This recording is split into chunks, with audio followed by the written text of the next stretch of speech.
Okay, now I'm going to be demonstrating forward bay parking to the left. For this exercise, I'm going to use observation, control, accuracy. Also, I'm not going to be talking about reference point or demonstrating the reference point. Reason for that, every car's got different reference point. Every instructor's got different way of teaching, and they use a different reference point. So therefore, it's something you need to practice with the instructor. Okay, so without delay, let's move on and get it done. So we look around, all clear.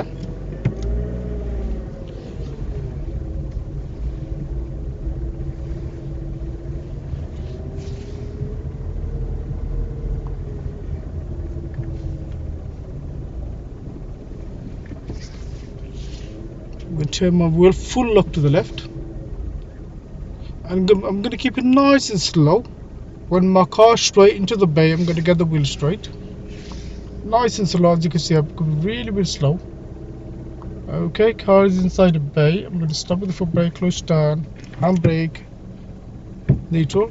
Now also when you go for your practical test, right, they will ask you to reverse out, demonstrate that, yeah?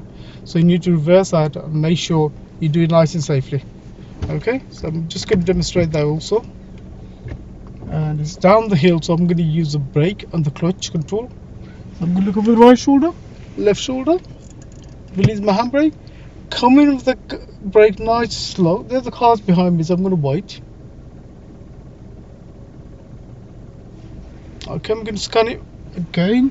Right shoulder, left shoulder, let my brake go nice and slow, and turn the wheel full lock.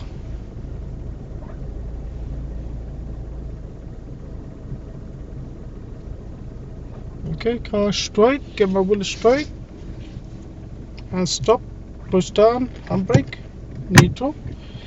Okay, thank you for watching. Simple as that, it's done. Don't forget to like, share and subscribe. Thank you.